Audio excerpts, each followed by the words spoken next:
Tokrat je našim pubecom nasproti stal najmočnejši nasprotnik doslej v teh pripravah, serijski beloruski prvak ekipa Bateja iz Borisova. No, prva priložnost pa je bila za naše, kajti že v drugi minuti je po podaji z glavo preko vrat streljal Aleksandar Rajčević. Gostje so prvič zagrozili v 8. minuti, ko je iz relativne bližine Ostojić streljal preko vrat.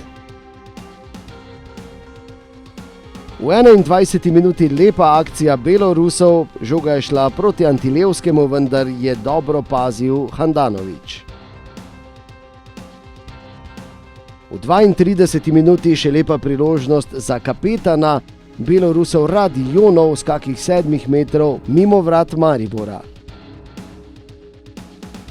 Še eno priložnost v prvem polčasu je potrebno omeniti in to je bila najlepša v tem prvem polčasu, ko je Hodžić rešil vrata Maribora z glavo iz črte, potem ko je streljal Paljakov. V prvem polčasu torej 0:0.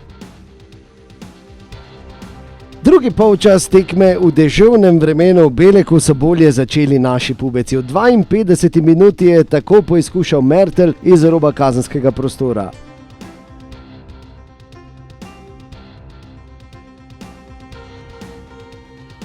Tri minute kasneje še priložnost za Luko Zahovića.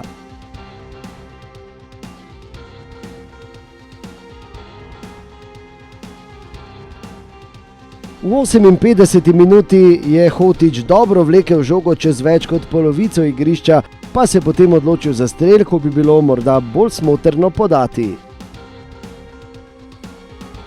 Najlepša in edina prava priložnost za ekipo iz Belorusije pa je prišla v 62. minuti, ko je dvakrat poizkusil Žihera najprej obranil Obradović, nato pa so naši pubeci še enkrat več izbili iz golove črte. Zadnja priložnost za Maribor je bila v 79. minuti, ko je Hotić v streli z 20 metrov ubranil Šarhej. Na koncu 0:0, izid, s katerim ne moremo biti nezadovoljni. Že v ponedeljek pa čaka naše pubece nov izziv Zenit iz Sankt Petersburga v živo na nkamaribor.com.